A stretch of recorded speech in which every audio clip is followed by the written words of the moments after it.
Hey everyone, good morning and welcome back to my new blog. तो friends, अभी सुबह सुबह के मेरे सारे काम हो चुके हैं, तो चलते हैं भगवान के सामने, मत्था टेक लेते हैं। उसके बाद अपना चाय नाश्ता कर लेते हैं। चाय नाश्ता करने के बाद अपनी स्टडी स्टार्ट करते हैं। तो आज बहुत सारा काम था, इसकी वजह से वीडियो ज़्यादातर शूट नहीं हो पाई है, बहुत कम वीडियो शूट हो पाई है और बहुत शॉर्ट ब्लॉग आज का होगा। लेकिन मोस्ट रिक्वेस्टेड वीडियो है ये, क्योंकि करंट अफेयर्स से रिलेटेड इसमें इन्फॉर्मेशन हमने दी है कि मैं कैसे करंट अफेयर्स अपना कंप्लीट करती हूँ। क्योंकि मोस्टली जो बच्चे न्यू स्टार्ट करते हैं उनके लिए सबसे ज़्यादा प्रॉब्लम जो आती है वो करंट अफेयर्स में ही आती है कि करंट अफेयर्स का रिविज़न कैसे करना है। क्योंकि करंट अफेयर्स जितनी जल्दी हम लोग पढ़ते हैं, जितनी जल्दी याद होता है, उतनी जल्दी भूलता भी है। और बाकी के सब्जेक्ट हैं कि उसका एक क्राइटेरिया है, आप उसको पढ़ लेते हो तो लगता है कि चलो इतना कंप्लीट हो गया, अब रिवीजन करना है, प्रैक्टिस करना है। लेकिन current affairs day to day add होता जाता है। करंट अफेयर्स एक ऐसा सब्जेक्ट है कि जिसको बहुत प्लानिंग वे में अगर ना कंप्लीट किया जाए तो बहुत सारी चीज़ें रह जाती हैं और बहुत ज़्यादा टाइम लगता है कि वेस्ट हो गया।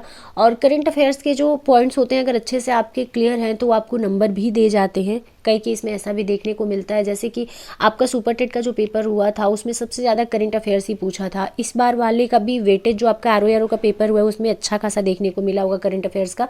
लेकिन मेरे खुद के बहुत सारे क्वेश्चन मिस हो गए थे मुझसे, जबकि मैंने करंट अफेयर्स 1 ईयरली मैगजीन से कंप्लीट किया था, दृष्टि के, वो जो घटना चक्र पब्लिकेशन से पब्लिश होती है। और उसके बाद घटना सार हमने पढ़ा था। लेकिन मैं सही बताऊं तो 1 ईयर मैगजीन जो मैंने पढ़ा था उसको कई बार पढ़ने का टाइम मुझे मिला था, लेकिन जो घटना सार थी उसको मैंने बहुत ही कम पढ़ा था। तो इस वजह से मैं ये नहीं कह सकती हूँ कि पूरी तरीके से हमारा कंप्लीट था। कुछ पोर्शन हमारे रह गए थे क्योंकि उसमें थोड़ा सा टाइम कम पड़ गया था मेरे लिए, और सब्जेक्ट हमारे पास बहुत ज़्यादा थे पढ़ने के लिए, बहुत सारा मटेरियल मेरे पास था पढ़ने के लिए। तो इस वजह से मैं थोड़ा सा कम टाइम उस पर दे पाई थी, तो कुछ क्वेश्चन हमारे रह गए थे। तो मैं आपको बता दूं, सबसे अच्छा रिवीजन करने का तरीका है, जैसे आपने संसद उठा लिया, जो आपके नए संसद का निर्माण किया गया है, तो उससे रिलेटेड जितने भी पॉइंट्स हैं एक बार दो बार आप पढ़ लीजिए बहुत अच्छे से। उसके बाद उसमें लोकसभा की कितनी सीटें हैं, राज्यसभा की कितनी सीटें हैं, उसका स्ट्रक्चर किसने तैयार किया है, किस कंपनी ने, ये सब कुछ आप पॉइंट टू पॉइंट नोट कर लीजिए, एक शॉर्ट नोट्स बना लीजिए। क्योंकि बार बार मैगजीन को पढ़ना पॉसिबल नहीं हो पाता है। तो चाहे आप घटनासार पढ़ रही हो या फिर घटना चक्र की कोई मैगजीन पढ़ रही हो, आप किसी भी टॉपिक को उठा लीजिए और उसका एक एक डिटेल पढ़ लीजिए। पढ़ने के बाद अपनी लैंग्वेज में एक शॉर्ट नोट्स बना लीजिए, क्योंकि जो चीज़ें अपनी लैंग्वेज में हम लोग नोट करते हैं वो लंबे टाइम तक याद रहती है। तो मुझे लगता है कि रिवीजन करने का सबसे अच्छा तरीका यही होता है। तो अभी हमारे लंच करने का टाइम हो गया है, तो चलते हैं हम लंच बना लेते हैं। अपना लंच में क्या बनाना है, रात में हमने दाल और रोटी बनाई थी, तो दाल मेरे पास बची हुई है, तो उसमें थोड़ा सा पानी गर्म करके ऐड कर देंगे क्योंकि दाल बहुत गाढ़ी हो गई है। और उसके साथ साथ थोड़ा सा चावल बना लेंगे और थोड़ी सी भुजिया बना लेंगे। तो चावल हमारा बन के रेडी है, इधर हमने भुजिया रख दिया है। और कई दिनों बाद आज मैं चावल खा रही हूँ, क्योंकि चावल नहीं भी खाती हूँ तब भी मुझे वोमिट होता ही रहता है, तो कोई मतलब नहीं है, कुछ खाने का फिर ऑप्शन नहीं बचता है अगर हम चावल भी अपने खाने से हटा देते हैं। क्योंकि एस्पिरेंट हैं हम लोग, यहाँ बहुत सारी चीज़ें नहीं रहती है ना, बहुत व्यवस्था रहता है, जितना कुकर में बनता है बस वही अपने पास खाने का ऑप्शन होता है। अगर वो भी हटा दिया जाए तो फिर खाने के लिए कुछ नहीं बचता है। कम से कम 10 से 15 दिन हो गया दिन में पोहा खा के मैं रह जाती हूँ या फिर दलिया खा के रह जाती हूँ, जो कि हमारा ब्रेकफास्ट होता है।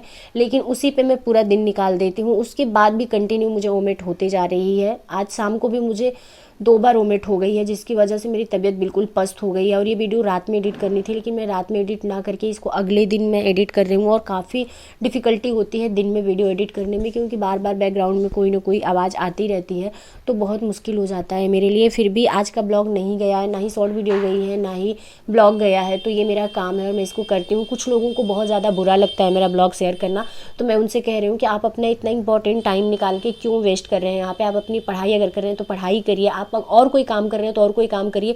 जिनको हमारा ब्लॉग देखना अच्छा लगता है, जो हमें अप्रिशिएट करते हैं, वो देखते हैं ब्लॉग, नो डाउट कि वो मुझे बहुत ज़्यादा सपोर्ट करते हैं। लेकिन अगर आपको इतना बुरा लगता है तो आप प्लीज़ एक ही कमेंट को कट पेस्ट करने का कोई मतलब नहीं बनता है। आप कुछ और हो तो कुछ और लिखिए, नहीं लिखने का मन हो कुछ और तो एक ही कमेंट को मत कट पेस्ट किया करिए। बाकी आपकी मर्जी, आपको क्या करना है क्या नहीं करना है, क्योंकि आप जैसे फालतू लोग हर लोगों के जीवन में होते हैं। तो आपको जो करना है आप करिए, बाकी हमारा जो काम है वो मैं कर रही हूँ और बहुत बेहतर कर रही हूँ। और अपने काम से मैं काफ़ी सेटिस्फाइड हूँ।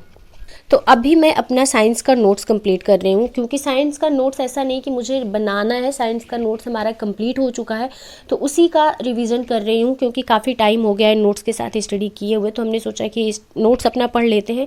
साथ में इंपॉर्टेंट जैसे एंजाइम हो गया, ये सब चीज़ें छोटी छोटी चीज़ें हैं जो एग्जाम में पूछता है, उसको अलग से मैं नोट भी कर रही हूँ। तो चलिए इस ब्लॉग को यहीं पर एंड करते हैं, क्योंकि दिन में इससे बड़ा ब्लॉग एडिट करना पॉसिबल नहीं है, तो काफ़ी टाइम लग जाता है मुझे, और दिन के टाइम में ब्लॉग एडिट करने में पता नहीं क्यों मुझे थोड़ी सी उलझन भी होती है। तो इस वीडियो को हम यहीं पे एंड करते हैं। आप लोगों से मिलते हैं नेक्स्ट वीडियो में। वीडियो पसंद आई हो तो लाइक ज़रूर कर दीजिएगा।